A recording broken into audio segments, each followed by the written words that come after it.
This podcast is brought to you by the following Why don't you go like sponsors. this and have lightning come from your hands? Yeah. I'll just do this. Effects. Finishers MMA is located at 3761 Nicholas Street in Easton, PA, Lehigh Valley's home for 10th Planet Jiu-Jitsu.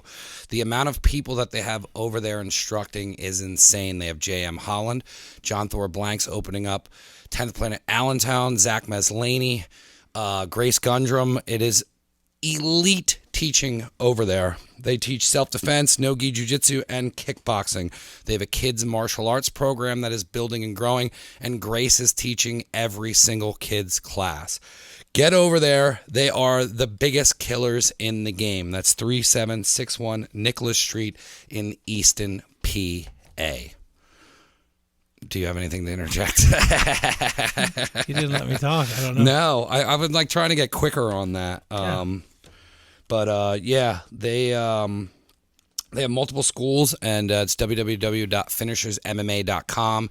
That has their schedule on there, and it has when they rotate everything. And they have evening classes because if you work and you can't get there, they even have, I think, an 8 o'clock class on Wednesday. The thing I like the best is that they treat people with respect. It's not like one of those weird places you go and they talk down to you and, you know, like I'm a big bad sensei kind of crap. No, not at all. They're super cool guys. Everybody that goes there is nice. Everybody's friendly. It's just a wonderful place to go and learn jiu-jitsu. Wonderful place to go learn choke people.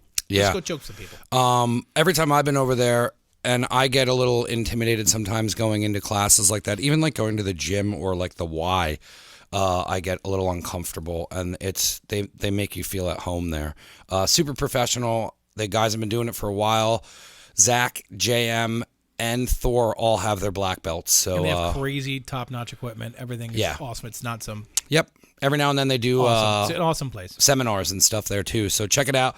It's finishersmma.com, and they are located at 3761 Nicholas Street in Easton, PA. Their social media is everywhere, so you can go find them. And thank you guys for being a sponsor. Taylor Edge Wood Company. Drew Hoagland. They make handmade and local crafting and bringing you gorgeous custom wood design. If you're looking for a custom table, nightstand, countertop, and more, they can help you. Drew made this table and that desk. A lot of people always have asked us who did this, and it was Taylor Edge Wood Company.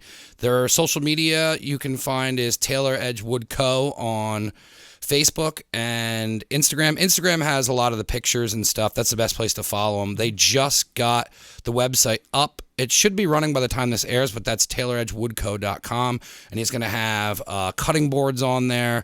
Their T-shirts are really cool. I know they're doing fall shirts for that, and he's just a stand-up guy. He's done nothing but help the show since day one and has really ultimate crafting. Yeah, if you're looking to get something different for your home and you don't want to have the same boring home with the same boring box store, stupid tables that are particle board that are wrapped in crappy vinyl stuff, check him out. He'll come and give you an estimate, let you pick out whatever you want. He's a crazy nut for black walnut, and he loves the stuff, the smell He's of it. Obsessed with crazy. it. It's a little awkward, but he's very very talented. And like I said, if you want something custom and nothing says that you're cool, then I have a damn custom table and you don't.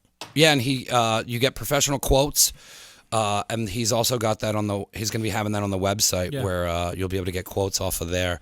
So if you're looking for top-notch, locally sourced. Yeah, everything's out of Pennsylvania. Yeah, support local people. Yeah, so hit them up. You can hit up tayloredgewoodco@gmail.com for any inquiries on what you need. Instagram's a good way to get a hold of him, and he runs it with his wife. So they're super local to us, and they helped us out since the beginning. So please go check them out, and thank you for being a sponsor. All right, our next sponsor is All Valley Rooter and Plumbing. Jared LaBarba. I've been friends with Jared for almost my entire life, and he came down to the studio looking to sponsor, and we had a long conversation, and he wanted help building in the Nazareth area. He has a lot of work in the Lehigh Valley, but he specifically wanted to get into Nazareth, and we have a really big reach in Nazareth. It's not a big place, but we do have bigger reach than anyone else here. We control the whole We town. own Nazareth. But Jared went through his whole story and told me everything he's doing, and his plumbing is top notch. Yes. They do faucet repair, sub pump replacement, sink installation, pipe installation, leaks, toilet repair, and more. They have 24-hour service, 365 days a year. They charge by the job, not the hour. All services come with a 1-year warranty and guarantee. He's going to be our plumber from now on if we have any problems with the sink and whatnot. Yeah. Having plumbing issues is probably one of the biggest headaches ever. It's one of those things that if something goes bad with your plumbing, it's really bad. There is no minor plumbing issue. And it's good to have someone that's local that you can call, that you know, and say, hey, I really need your help, as opposed to some guy that he's going to spend, he's going to take 3 hours to get there and he's going to show up. He's going to overcharge you. It's just not worth it. Go with a local guy, super professional. He can do everything you really want. He lists a bunch of stuff there, but I'm pretty sure he can do pretty much everything involving plumbing. So I'm just going to call him for everything. So. Whatever. Yeah, and you have 2 properties that you can use them for now, too, because you didn't have a good experience. No, they were horrible. I wish you would say who it was. I really hate that. His website is allvalleyrouter.net, and that is the place where you're going to find all of the information you need to get a hold of Jared if you have any plumbing issues, or if you're just trying to get quotes for stuff. But they are 365 days a year. They are open 24 hours, and we want to thank him for being one of our first sponsors on the show. It means a lot, and all you Nazareth peeps or anybody in the Lehigh Valley who wants a trusted, reliable, professional plumber, please contact Jared. And our next sponsor is Rips Auto Detail. I love this guy. Go ahead. One of my favorite guests on the show. Cool. He's a really nice guy. He's a very good DJ also, by the way. Yes, and he's super professional at his job. He's got over 15 years of experience. He's located at 630 North Nelson Street in Allentown, PA. He does paint correction, ceramic coating, interior, and pro auto detail. If you follow him on Rips Auto Detail on Instagram, it's insane what this guy actually does with a car. I am recommending that you go to Popeyes, which is right up the street, and you put fingerprints all over your vehicle, and then you go there, and he will make it perfect again. Yeah, he's got 15 years of experience. He's got a package for everyone.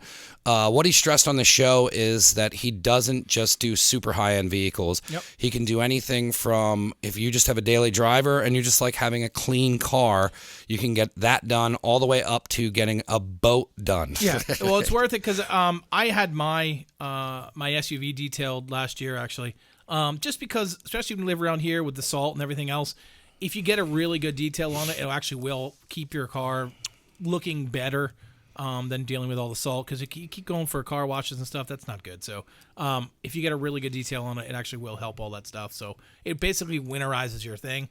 And plus, when it gets nice out, you just go there and get it, just touched up a little bit, get it, refreshed, and you have a car that doesn't look like you're a slob. You can contact him directly on Instagram, and that's at Rips Auto Detail, or you can call him at 484-553-1366. If you really want to know what this guy does, check out our past podcast with him. It's got a boatload of information.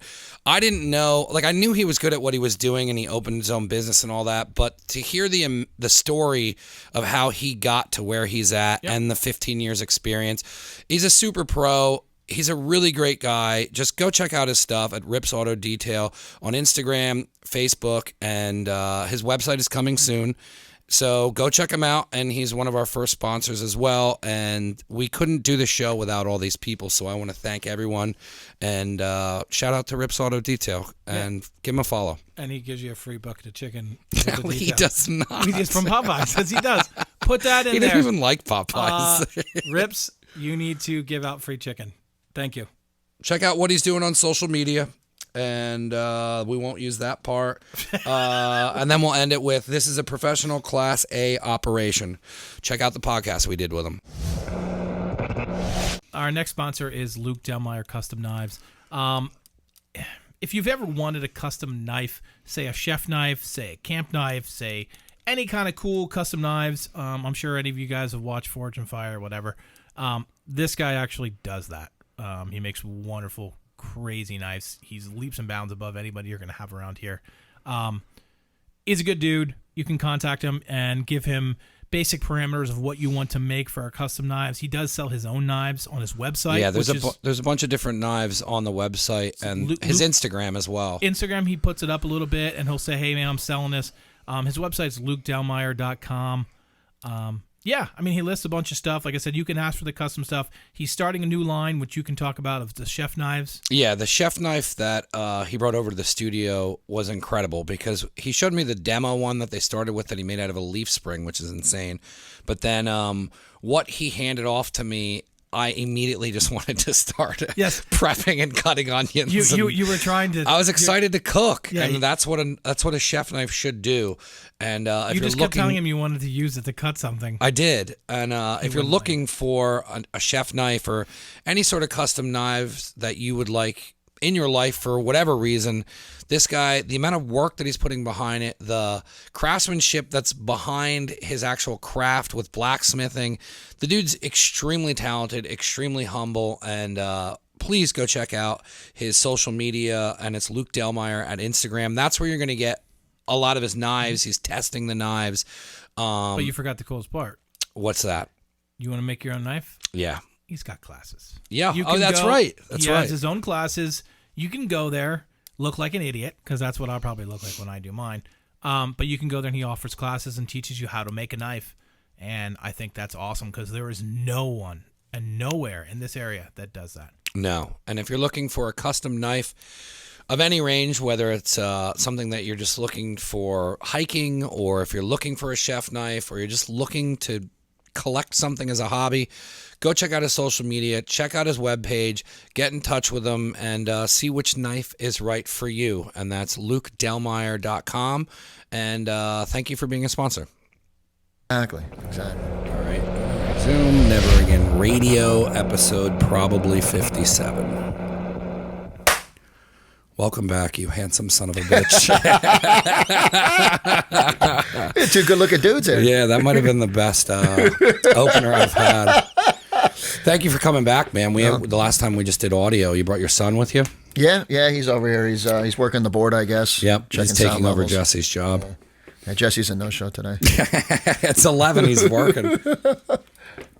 He just went back to work, I think, last week. They're just starting like the court system back. Yeah, I was going to say that shit's crazy too. Yeah, I was going to say they don't. The crime doesn't take time off for COVID. It's constant. I'm surprised, but I guess with the I don't know. I mean, he said the courts weren't open. I don't know how they did any of that. Yeah, I don't know.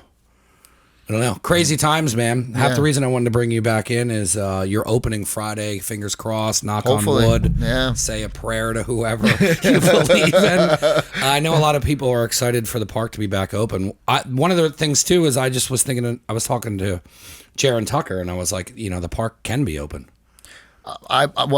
If you open a golf course, come on, man. Yeah, I mean, it could have been open. Unfortunately, we had some other issues that kind of clogged that up. And so, yeah, I could be open. I got doors. I got fans. It's just like being outside. And normally with the summer, the attendance is kind of low anyway. So, we could have been in there and could have been operational and wouldn't be in the situation that I'm in. Yeah, because you had I feel like the park, and I know the history of the park from when I've been there, but with what you've been posting on social media, building your social media, I feel it's the best the park and the most steam the park has had in a while. Yeah, it started a few years back, and it's not all me. I've got a crew of guys together, and I'll be mentioning them throughout the podcast, obviously, because they're such a huge help. But they've been really, they step up to the plate. They realize, wow, this is an indoor park right in our backyard, and we don't have to drive 2 hours or 3 hours away to the next closest one. And they want to make it right. They want to have something to be proud of, and that's great because I haven't had guys to help me out with designing and building and cleaning or whatever I need in years. You guys it's always been by myself. You guys have been overhauling a ton of the stuff. Yeah, really kind of stepping up the game and changing a lot of stuff and building new stuff and kind of modernizing. I mean, the trends of the whole skateboard, biking, inlining is kind of changing, and it's nice to be able to have guys that are there to help me and with everything, no matter what it is, these guys with a text message, they're there for me, and it's awesome. Yeah, it was cool watching the whole thing come together because it was kind of just like not out of nowhere, but you could tell that you had help. And I was like, man, they're knocking out projects over there. Like, yeah, they're like massive projects. Because what did you guys change out first? Because was it the foam pit that came in first, and then that kind of started redoing the bike area, or kind of like when was it that you started really cranking? I think when we started the jump line, that really kind of jump started a lot of stuff. We were kind of looking at the layout, and I mean, hey, 2008 on, man, that was tough to recover from, and it took me almost about 8 or 9 years, maybe, to try to somewhat get back just from that whole 2008 debacle. And it was at that point that, all right, now the park is kind of self-sustaining a little bit, and I had stopped working a lot of my side jobs to try to really focus on the park and having some extra money to build some stuff at the park. And these guys were like, hey, let's do this. And it started out small, and it was really good. And I can't thank my customers enough for standing by me and giving me the chance to try to, really bring the park back. And they just stuck through it. I mean, they rode what was there. People would travel and come up, and all they would do is complain. Wow, this is really outdated, or this is wrong, or you should do this, you should do that. Don't you love when people tell you what to do? Yeah, exactly, man. I'd love to click my heels and just, but some of this stuff, I mean, materials have skyrocketed. I mean, materials are expensive, and and you got to get it right. You can't build something, and if you build it wrong, it doesn't matter how much money you spend, it's still going to be garbage. So, these guys, I mean, I've got the one guy that does the CAD, and the other guy that does the numbers, and the other guy does the research, and we all ride. That's Everybody huge. rides. So, when we go to build something, and hey, we still make some mistakes. I mean, even on the jump line, when we first built it, we had a couple issues, but we were able to change it and fix it right away. And then, then we're tweaking it. It's sort of like in art. You buy a house and everything looks great. And you go, well, you know what? I'd really like for this wall to be this color. Or I don't want that wall there at all. So, that's kind of what we did. We were able to build and then just kind of mold the clay, and it's coming along really, really well. We're going to be working today. I mean, obviously, hoping to reopen this Friday. A couple months back, we lost about 120 feet of our roof.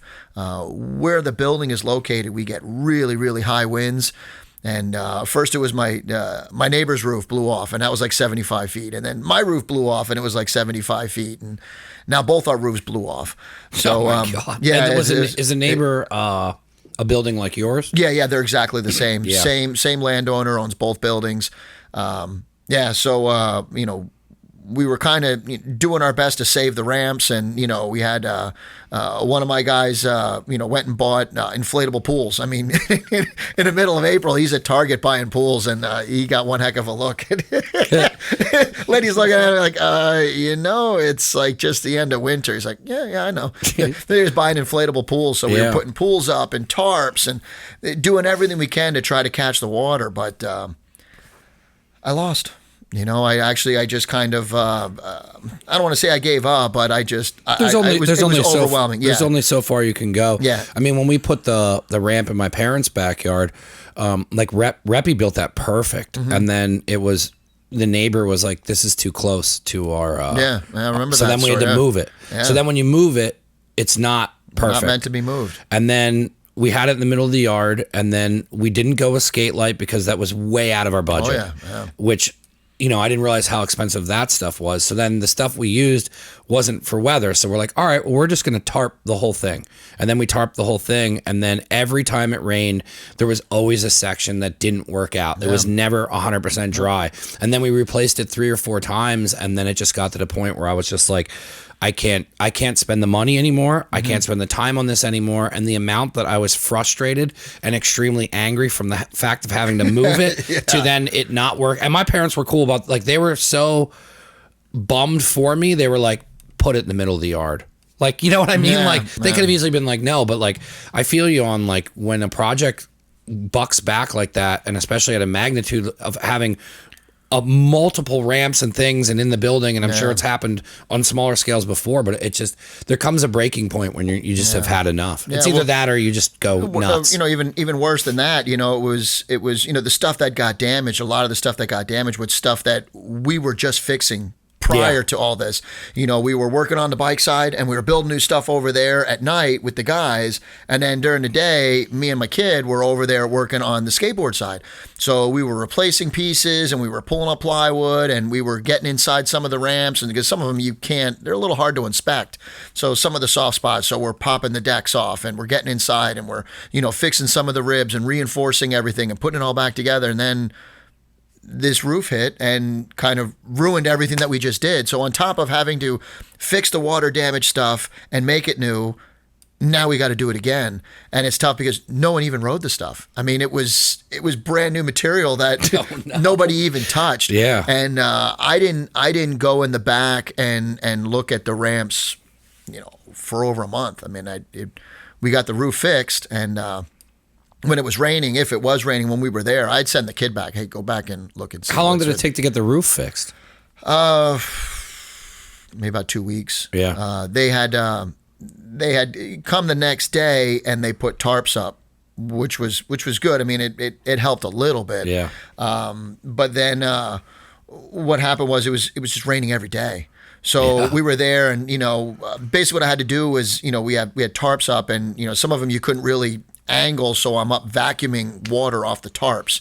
And then so I would fill up the vacuum, and here I am like 25 feet off the ground on a catwalk, and how are you going to get the water down?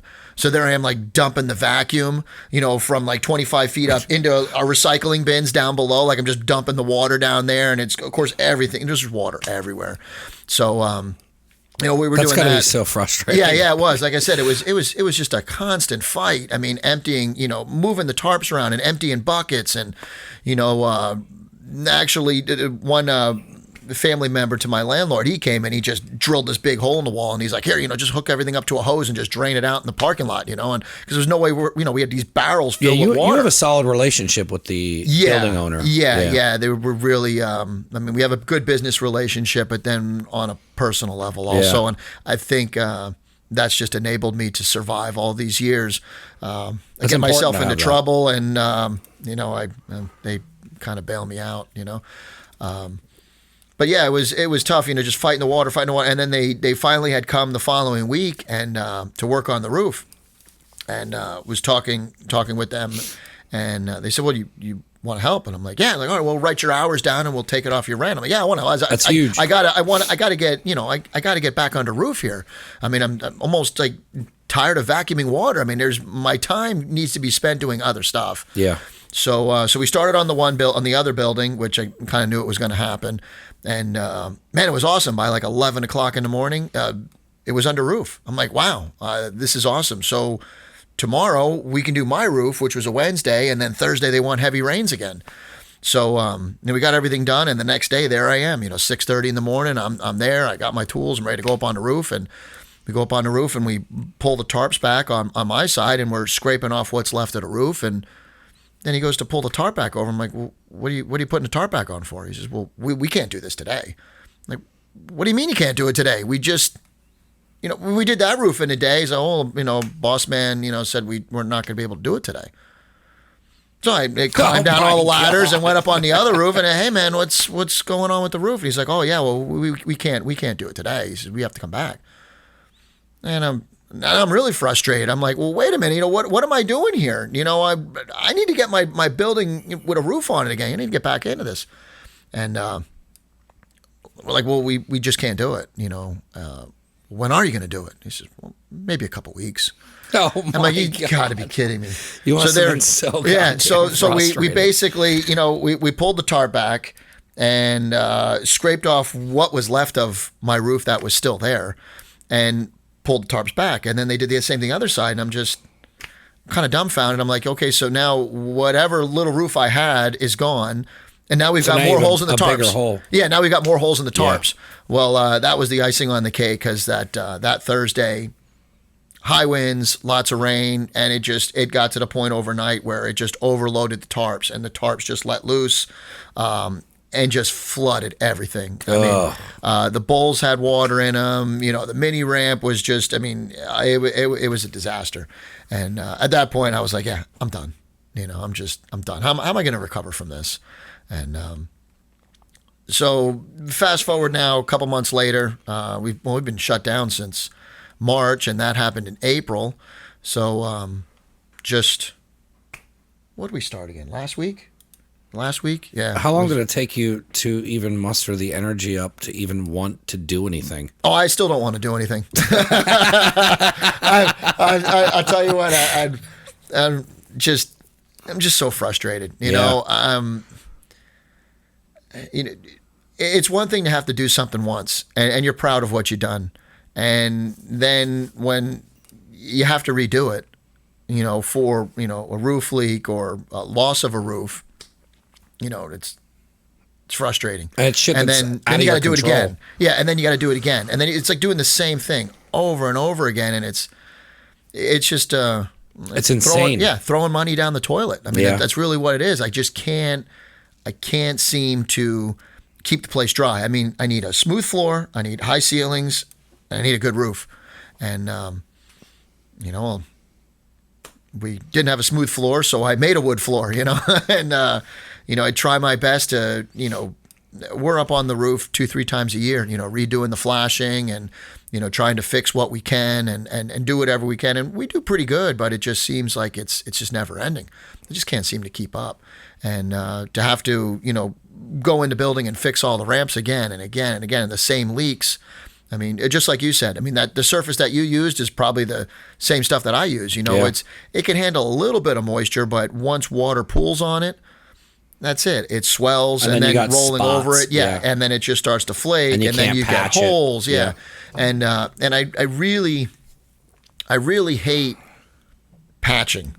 I want big sheets, rip the whole sheet up, put the whole sheet back down, but you can't afford to do that. No. I mean, that's what was happening to us is that, we did everything on a Lowe's credit card. And I was like, look, if we split this 2 ways, 2 or 3 ways, or whoever's coming over here to skate, this is the monthly bill. When it's paid off, we don't have to pay anymore. But then that kept going up. All right, buy another tarp, and then I didn't expect Reppy to just keep fixing the stuff, and he's diehard. He was fixing it, but the ramp was never the same.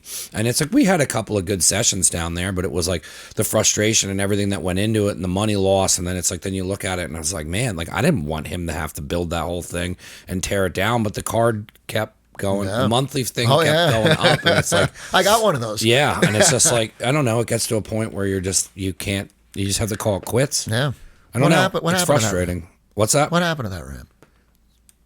Pulled it all down. Yeah. Took it up to Justin's. Yeah, you don't know what happened to it after that. And then you took it from Justin. So did Justin use? I haven't talked to Justin in forever. Actually, when I'm on the catch up with him. So whatever he had left, because I know he's doing his own thing up there. Yeah, we had. Well, I guess he wanted it out of there. His grandfather was on his case about, hey, I guess this is. I mean, they own how many acres up there, and this little ramp was causing a problem. So I went up to get it, and Reppy asked me, hey, can you get it? It's a good ramp. We had a lot of fun on it. What little time we had, and it needs to go. And at the time, we were looking at trying to build something, up front, like a little bit of a micro. And my thing is, I'm always thinking big. I'm like, oh, we got to do a spine, we got to do this, we got to do that, and so we went up to get it, and it kind of heartbreaking because we're lifting some of the wood, and it's all carpenter ants. And I'm like, I can't put this in my building. That's, it's like a buffet. I mean, it would ruin me. So I took what I could, and actually, I think it was either Memorial Day or Labor Day. I think we did that. It was a day off. So I got the templates and the ramp sections. I don't remember what size it was. Yeah. I don't know if it was 8 or 12 or 16. I don't even remember. I don't remember either. But I took that down to the park and we built it and spined it, and a wall ride and a wedge and a bank to wall, and we at least it got put to use. That was the thing, is like you don't want to, like, man, we put this time and effort into it, and it was like the first day we had it up, It was awesome. It was back. That's always the it best was part. in the back corner. The sun was coming down. Had a couple of beers. What pissed me off too is it wasn't kids. It was everybody was in their mid to late 30s. Not, you know what I mean? Well, we weren't partying. We weren't wrecking things. Like we were just skating. It was old head skating. Yeah. And it was. I was excited because I was like, man, I could learn more here. I have it in the backyard. I can. Then when we go up to Justin's or to PennSkate, like it'll be easier for me. And then within a week, it was just the neighbor was like, it's too close to my property. That was one thing a lot of people don't know. I've got, the park is old in itself. I mean, it's over 20 years old. But I have a lot of history in the park. Yeah. I've got your micro. I have the coping off of Silstra's ramp. That's right. Yeah. I've got the Wooden Waves Bowl. I've got the Little Devil Bowl. So I've got, Ted's Pyramid from Extreme Sports, which I don't know how much of that thing is left because we definitely cannibalized that and moved it and rebuilt it and moved it. But Extreme Sports was a park mid 90s down towards Philly in like Ivyland. And so I've got all these parts of. Are you all pretty these much the different last parts. park standing at this point? In the tri-state area, yeah. Yeah. I mean, there's in Pennsylvania. I know there's park out in Pittsburgh, park up in New York. Actually, 2 up in New York, and then down in Maryland. That's it. So Because anything I traveled with, I believe with Dylan is no longer like that. We go to contests and stuff for. Like I don't know any other parks. yeah, New Jersey got wiped out. I don't think there's a single indoor park left in New Jersey. They're all shut down. How far do you get people traveling from?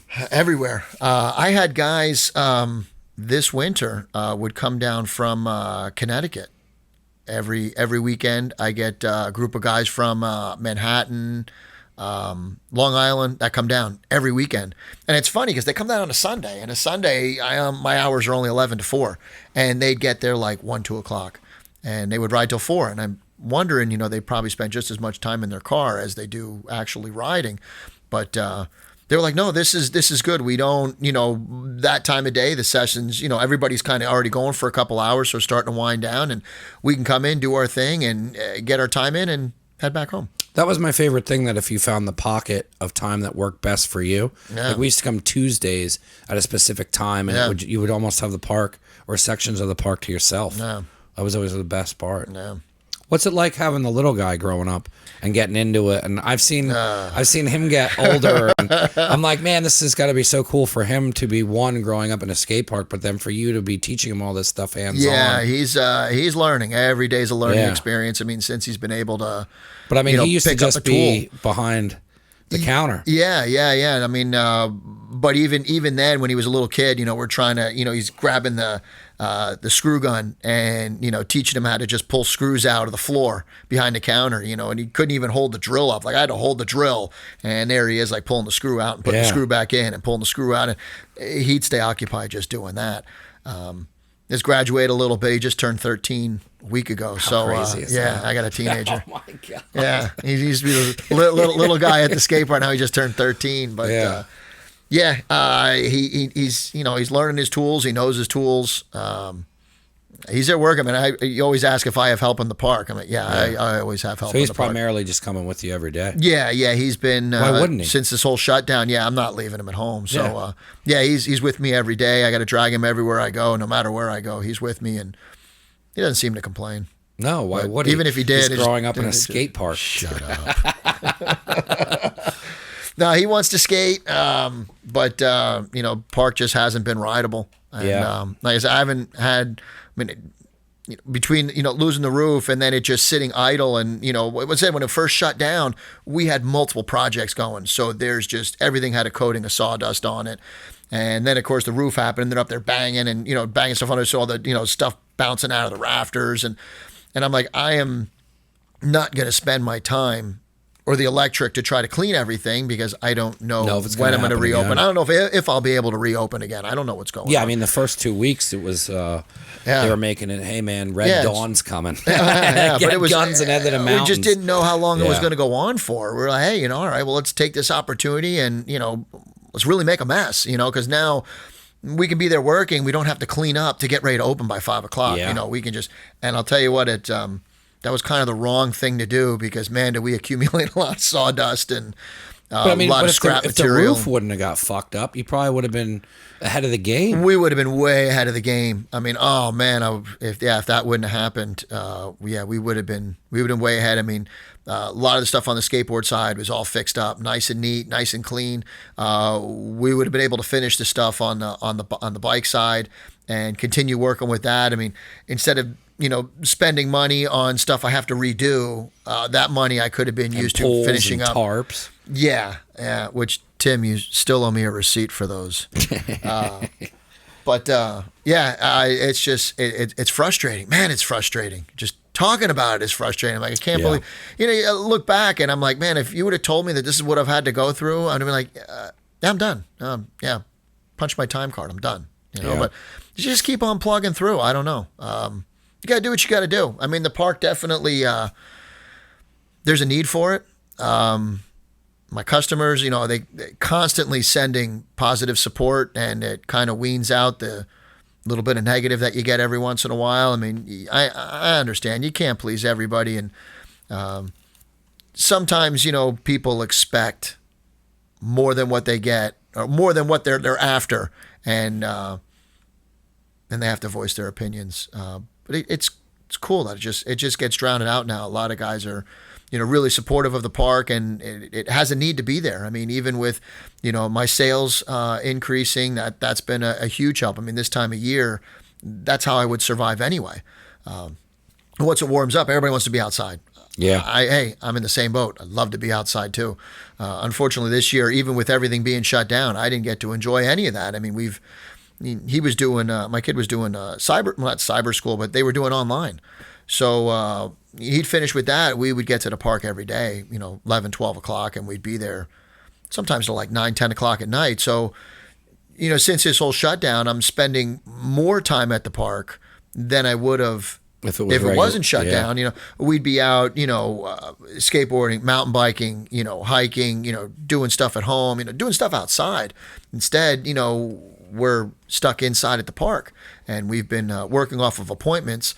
So the phone's constantly ringing, trying to schedule appointments, and little things. We were kind of doing some stuff in the shop, cleaning stuff up, organizing stuff, but trying to stay around the phones, trying to stay up towards the front of the building in case people do show up. I get a lot of kids that don't know how to use a phone, so they just knock on the door or whatever. Hey, I need this. Yeah, come on in. We'll set you up. That's so great that there's still that old school of not shopping on Amazon and knocking down on the... and that's another whole movement. I really gotta, Lehigh Valley, and even outside the Lehigh Valley, because my customers definitely extend that, but there's a whole small business movement, and I'm kind of part of that too, where I need something, and I went to go to my usual channels, and I'm like, wait a minute, I got to walk the walk, so I'm going to small businesses, and it's cool. And I don't know. I mean, everybody kind of got chased away from the small businesses and went online because of, better pricing and stuff like that. And I think the situations that I've recently been in, I mean, the prices are, pretty comparable to what's online to what you can actually go and get from a person. Yeah. In a local business, and that's important. I mean, I've always kind of based my prices on online. I mean, I see what MSRP is, and I see how low I can go, and then I go online and I look online. So I've always kind of based my prices off of online prices, and kind of noticing that the online price is starting to come back up. I mean, it's tough when you're competing with some guy working out of his garage or even just a small warehouse that doesn't have a storefront, and it seems to be a level playing field. I mean, even with takeout, food and restaurants, I mean, a lot of people have this drive now to go to their local restaurant. And of course, you're helping another family. I mean, nothing against big corporate and some of these big box stores. I mean, you're kind of locked into going there, and some of it's just that much of a convenience, and they carry it and you can get it today. But there's You a whole used to be small able to get business it. movement. Like, yeah.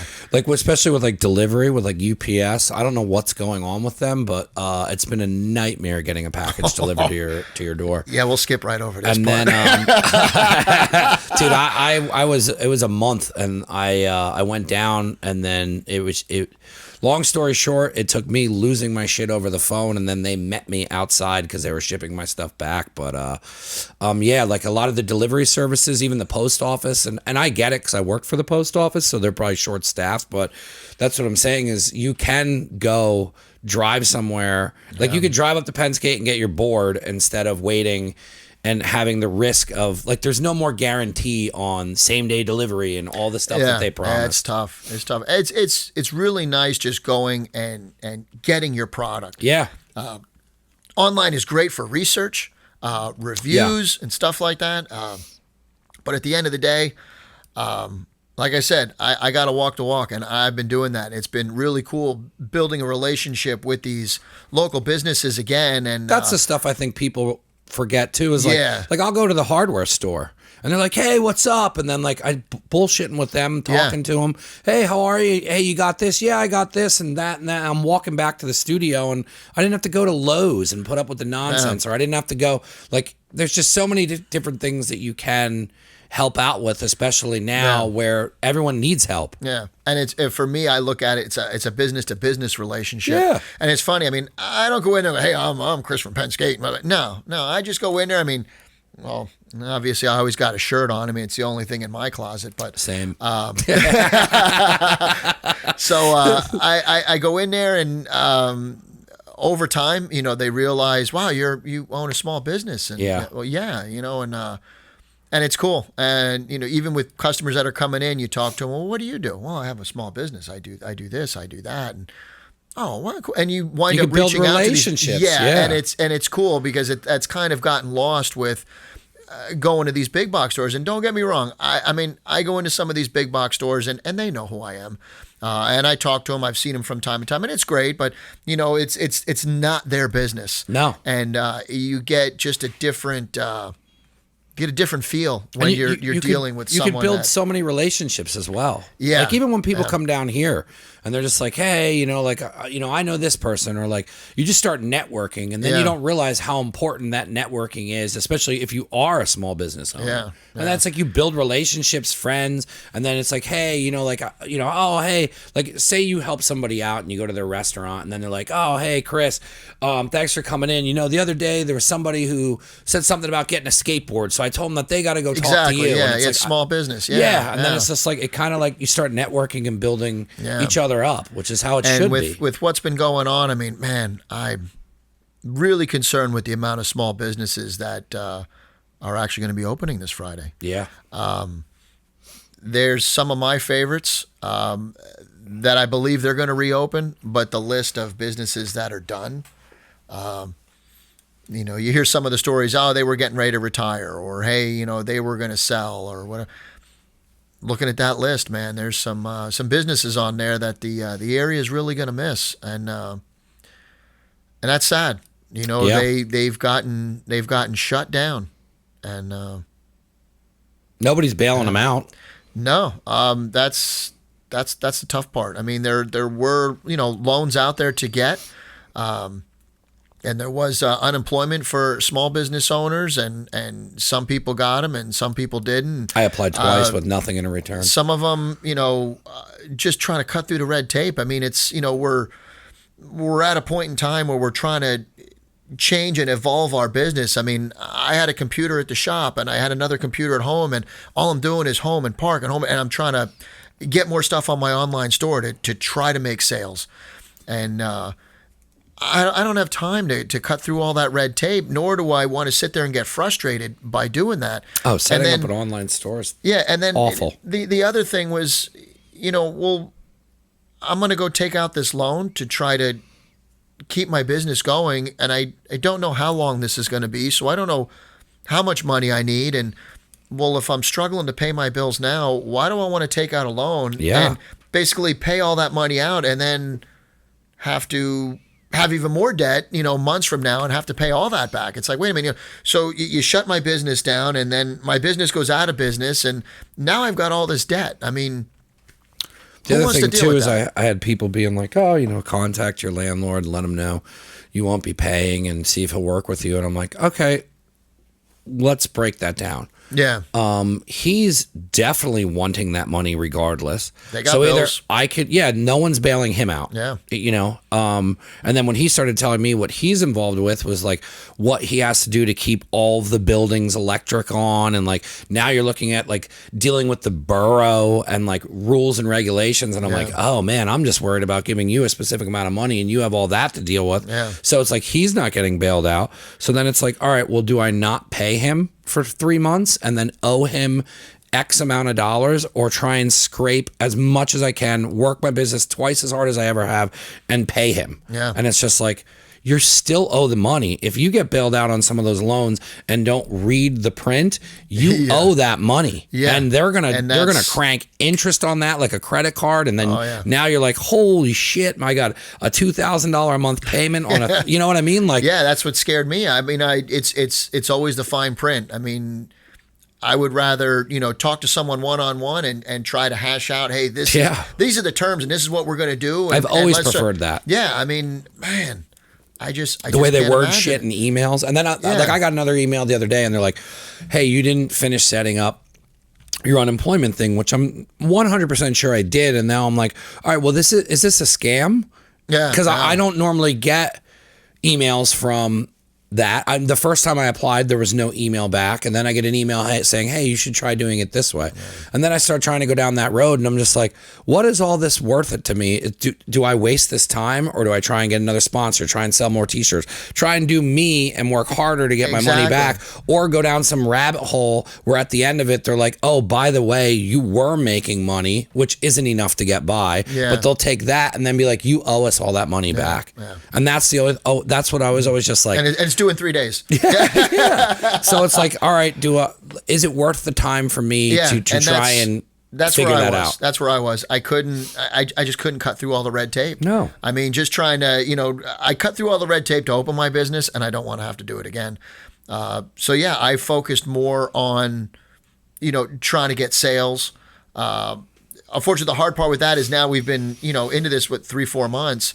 And now the supply lines are dry. That's what I can't buy a skateboard. I can't buy trucks. I was talking to the guy down at 5 and Dime, and he was telling me the same thing. He said everything is just drying up. Yeah. And what are you going to do? And it's not just skateboarding. Like it's bikes. Keystone Ammunitions. I was talking to him. Yeah. I was talking to all these other sponsors and people that interact with the show. And I have people that want to sponsor the show, and they're afraid to because they're like, if I get a pop, I don't know if I can fulfill it. And it's just like, damn, man. So it's just like, it's like now you got to wait. I said to Keystone, I'm like, I'll have you on. We'll push it back a little bit. Let's let it breathe. Figure out your business.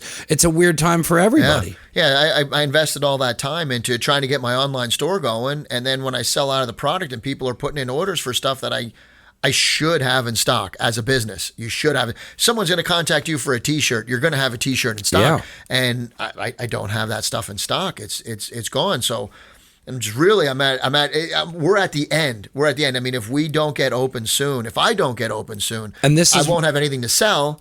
And I don't have anybody to come in and use my warehouse. So. This is what a lot of people, I think, were missing. And I think it was Elon Musk was on Rogan, and he kept saying, if we don't open, we are going to run out of supplies because everyone who has things, they don't appear. And he's like, so if you throw $1,000 at someone, thanks.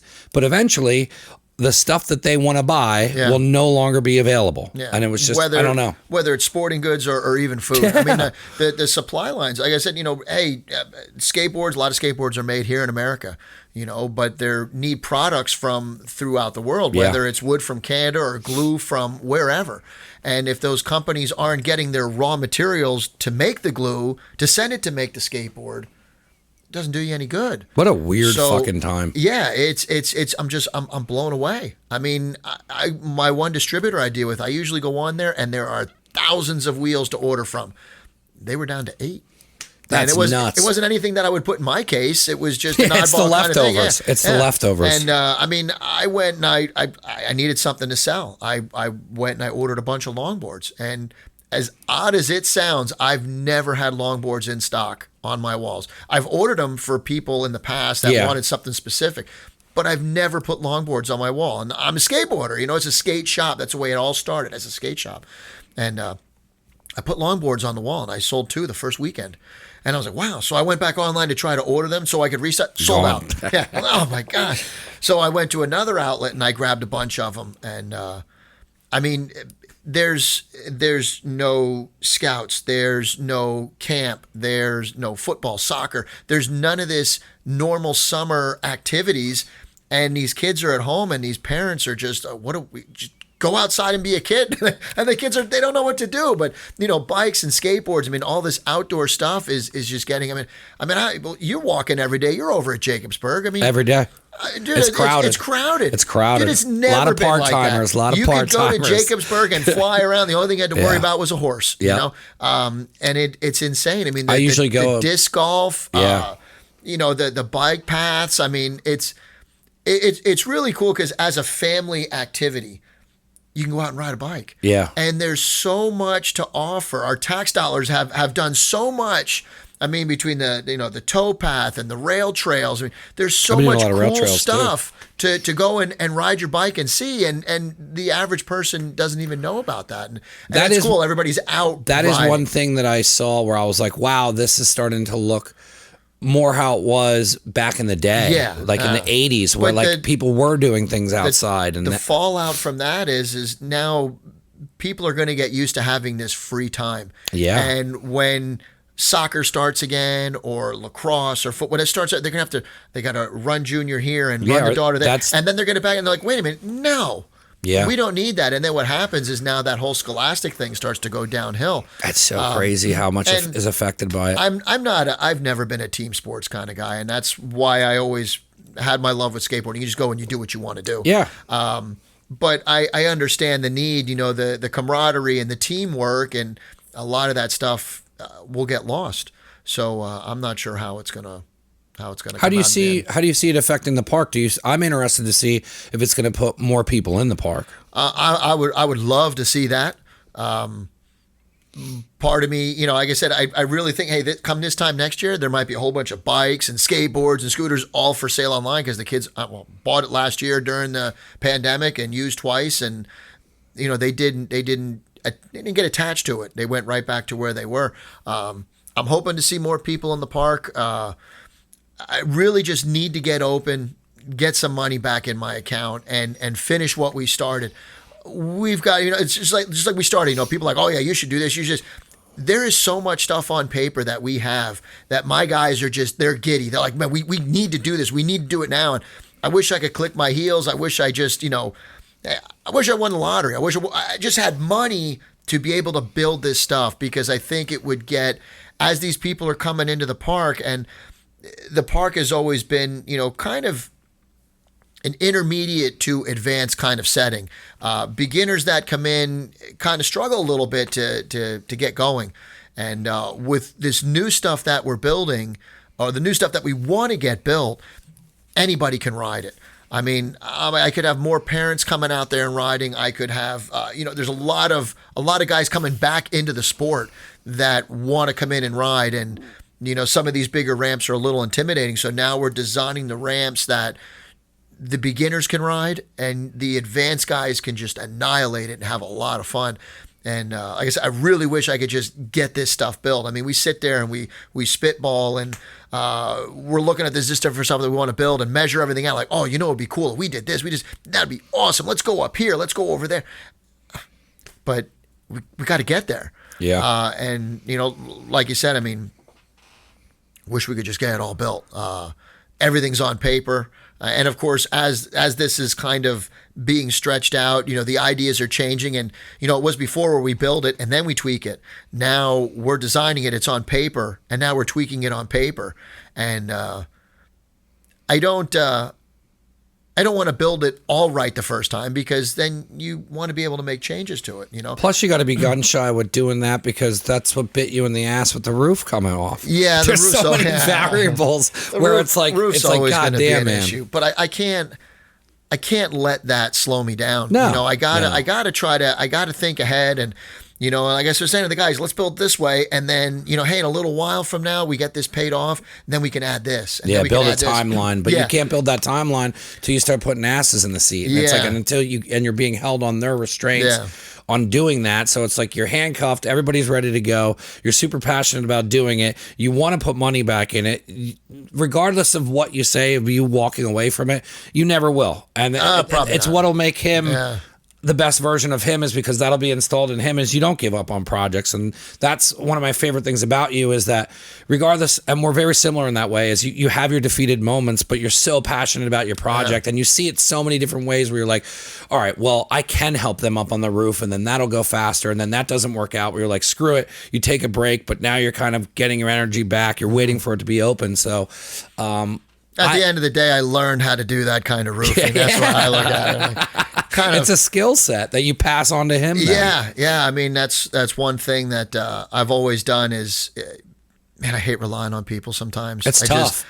You just gotta just buck up and do it yourself. And it's not even against the person, but if you're overly passionate about your project and you have a timeline, and even like I was talking to a couple people about doing the lobby upstairs, and it's just not matching up with anyone's time. And then I was like, you know what? Like, why don't you do this? And then why don't you learn how to do this project? Exactly. And then I'm like, all right, well then all this is going to do is benefit me. So all I have to do is make time for my project, try and space it out so I don't end up smashing a window because of my frustrations. But I've also changed a lot since I was 20. So now I'm like, I can mentally let things sit a little bit before my old anger used to come in. If you want it done right, you got to do it yourself. Yeah, but then I was like, I look at some of my friends who I follow and admire, and I look at what they do, and it's because they do shit themselves. And I'm like, oh, well, you learned that skill. So now you can take that skill. So if I would learn how to do that lobby upstairs, and I'd get better at cutting and drilling and all that, I could apply that to anything down here. Yeah. Anything at all. No good education came cheap. Yeah. And like what you said, man, when you try and line people's schedule up,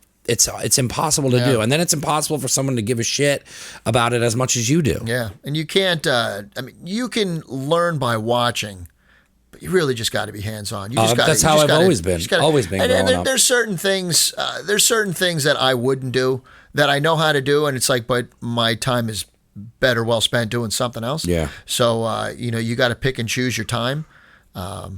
And the projects that you want to do, but it is, and you have a better appreciation for something that you did. Yeah. And you can sit back and look at it like, you know what? I really should have just moved it over this way an inch, or just did that. And that's the way I've always been, from, whether it's a problem in the park with a ramp or an issue with the park, or like I say, even the roof, whatever I need to do to get it done, I'll learn how to do it or ask someone how to do it and do it myself.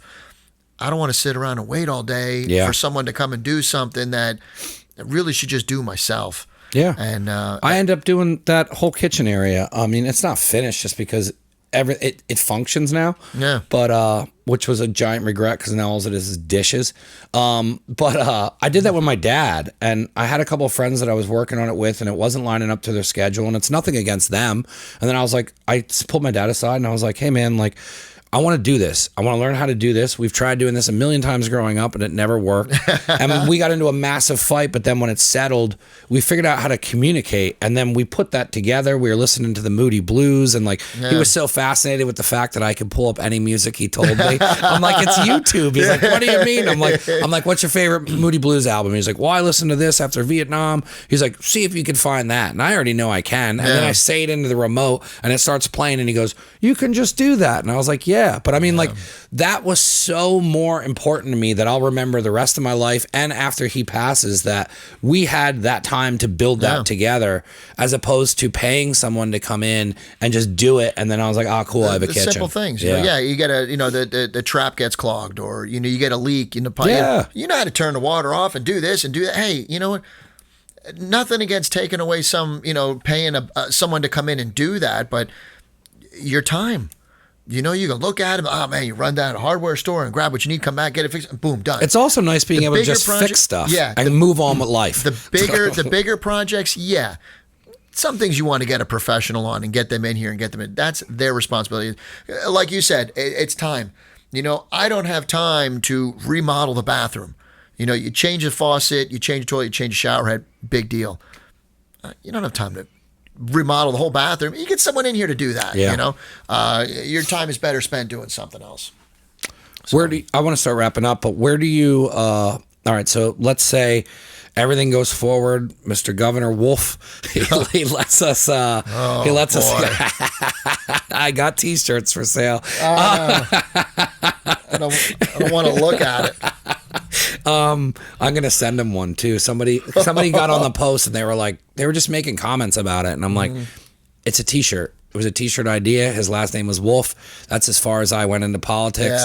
Yeah. And then he's like, well, you should send him one. I said, find me the address. So he did. So I'm going to send him a large T-shirt.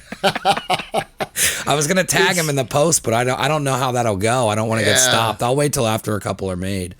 But moving forward with where you're at and your launch date, like you're ready to go for Friday? No, we're not. As soon as we leave here, we got to go down there. We're still working a couple more pieces to do on the street course on the one side.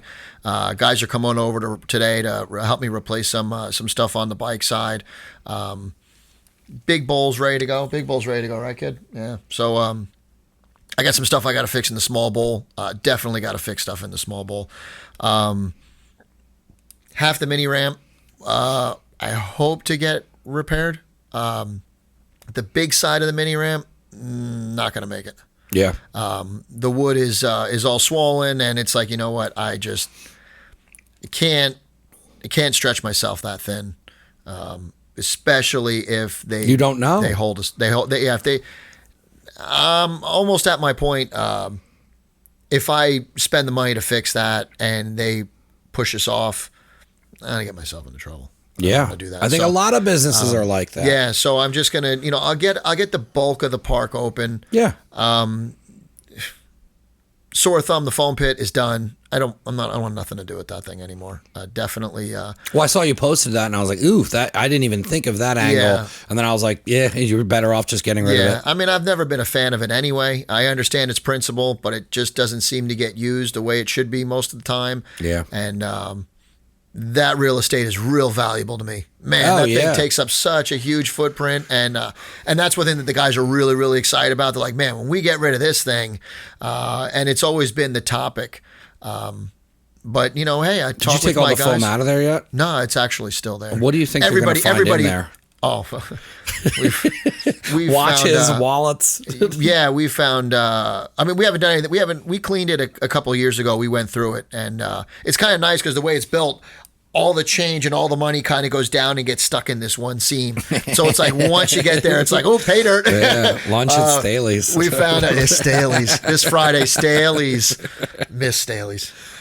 Been talking with them a lot. They're doing the same thing, that remodel, doing a bunch of stuff. Really looking forward to reopening. Really good friends of the park. You want to talk about small businesses, man.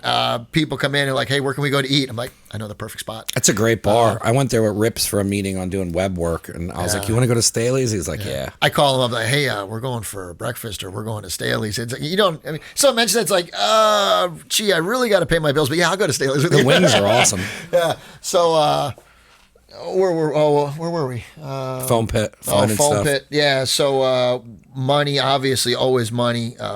We found an iPhone, found a pair of socks. Actually, we found one sock. Did we find one sock? We found one sock. What else did we find in there? A bunch of quarters. Yeah, we found lots of change, earbuds, no AirPods. This was before AirPods. Yeah, probably a lot of skull candy stuff. Yeah, it's just weird. Some people have gotten lucky and lost phones in there and have found them. Yeah, but it's never, that thing's never. I've never been a big fan of that. Yeah. I look forward to what's going to go in its place, and we're going to try to do more with the Resi. We got a really cool idea to deal with the Resi landing, which is what I like. The Resi landing, the whole idea in the foam pit is you try to learn the mechanics of the trick, and once you seem to just about have it, then you take it to the resi, and then when you have it on there, then you take it to the actual ramp. Unfortunately, people seem to try stuff that's just way out of their ability in the foam pit, and it always makes me nervous if someone gets hurt in there, trying to get them out of there. Just like the bowls. I mean, the bowls are the same way. But definitely looking forward to it. Everybody wants it. I mean, I posted up there for free. Anybody want it? Come get it. I had everybody. Oh man, my messages blew up. I'm coming to get it. I'm coming to get it. No one showed up. And I tried to just be really nice about it and go to the first person and then the runaround. And then I went, okay, you know what? This is getting too far out. You're not. I need this thing to move. I really wanted to have it gone before I reopened. Yeah. And I went to the next person. And I went to the next person. It just seems like hey, when Derek, said to me, hey man, I got to get rid of this ramp. We went down there, we assessed the situation, and when can we come get it? And when he said such a date, we were there to get it. Hey, if you want it, it's here. Yeah. So, we're probably just gonna, as of right now, it's just gonna be closed off. Until someone takes it, then you'll move forward. No, you know what? If I have to, it'll be landfilled. I'll just get rid of it. I'm not. I don't want to open it back up. We've already started taking apart the lip on it, and that way you can't go in there. But like I said, priorities. I got to get the ramps done. We'd have some pieces on the vert walls that we got to change out. We'd already done a bunch of cleaning. We've got most of the park cleaned up already. Definitely have to go back over it and kind of mop everything. But I really hope. I think the only bad part is going to be the mini ramp. Half the mini ramp is just not going to make it. But we'll have everything reopened. Looking forward to seeing all my kids again. Man, I miss all my kids. Yeah. I mean, just the kids and the parents, and talking to them online isn't right. I like seeing the kids and joking around. I got some really, really great customers. And you forget how back and forth, or like how many people are coming through that door. And now that you say that, like that was one of the best parts at the park. It's just like bullshitting with you. Yeah. Hey, what's up, man? How are you? Cracking jokes. Hey, did you see this guy, that guy? All right, I'm going to go out. Like it's always been a hub. That's been so interactive for you. It must be weird to have it just tough. Done. Yeah. To shut the whole thing down. I mean, I can't thank my customers enough. I mean, reaching out to me in email and phone calls. And I mean, if I reached out and just had everybody's offering to come help, and it is awesome. I don't have the ability to manage that many people. No, and it turns into a problem. It's tough. But so many people calling me, hey, if you need help cleaning up, you need help rebuilding, you need this. And it's awesome. And I thank you all so much. But if I don't reach out to you, don't be offended. It's just, we just kind of work at our own pace, and we're nailing it. And gift certificates. I mean, oh man, people, online storage is buying gift certificates, and it helped so much. I mean, even the money that I'm spending now is money that was coming in from gift certificates. And one of my customers, Mike from Jersey, he's like, hey, I'm just going to buy a $100 gift certificate. Just leave it behind the counter. I'll be in to claim it. And then, next month he buys another one. And next month he buys another one. And it's like, I mean, this guy's going to ride for, on memberships for a while, but man, that helps so much. Yeah. That helps so much. I mean, I still have, electric I got to pay and phones and still try to, get everything back together. And, it's just been so helpful. I mean, like I said, my customers, I can't thank them enough to, really help me out, to get me back on the rails. And like I said, I feel so lucky that my business has that kind of rapport.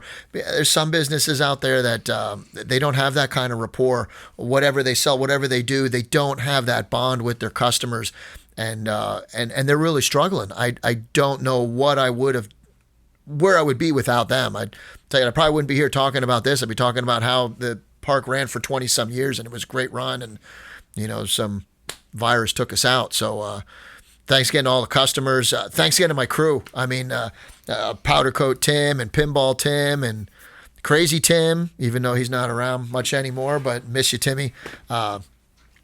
Dave Smith and his son Bennett, they're there to help me out. Jenna Core with TRA. man, these guys are just Flash. Almost forgot Flash. I can't forget Flash. These guys are always there to help me. I had a text message. If I text them right now, I mean, these guys will bail out of work just to come by to do something. Say, hey, I'm really in a jam. I need help. Like, hey, I could buzz out. I can be there on my lunch break. I can be there. These guys are always there for me. And that's something money can't buy. I mean, these guys are they're just diehards. I want to believe, and I don't know if I would do it or not, but if I text them at 2 a.m, they'd be there. And that's awesome. And that's the inner workings of the park, outside of, my customer base. Just so helpful. It's just amazing. I'm so lucky to have what I have, and to come this far, and I don't want to say I haven't had that all these years, but it has been a struggle. It's definitely been up and down and up and down and up and down. And, now it's kind of, plateaued a little bit, and I've got guys behind me that are willing to support me, and I've got customers that are willing to support me, and have this place for people to come together and have a good time. And man, it's great. It's great. It's really overwhelming. I couldn't find any more of a positive way to end this than on that. You also have to realize that a lot of all this is because of the relationships you built with all those people. Oh, yeah. And that, as much as all these people support you, it's because you supported them in either skateboarding or chasing a dream or just being the person that you are, which is the whole reason I bring this, I have people on the show, is to show people who they are. And if there's any way that anyone can contact the park, or what's the best way to get information, or like how can anyone get a hold of any way to buy anything online, find the store hours, find out when the park's going to be open, and like what's the best way to follow you? We have all the social media platforms. Instagram, always the best.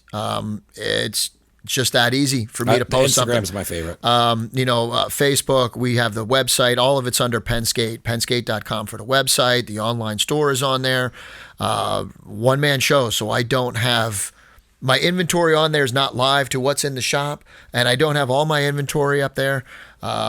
And although it is tough to get stuff right now, I can get just about anything.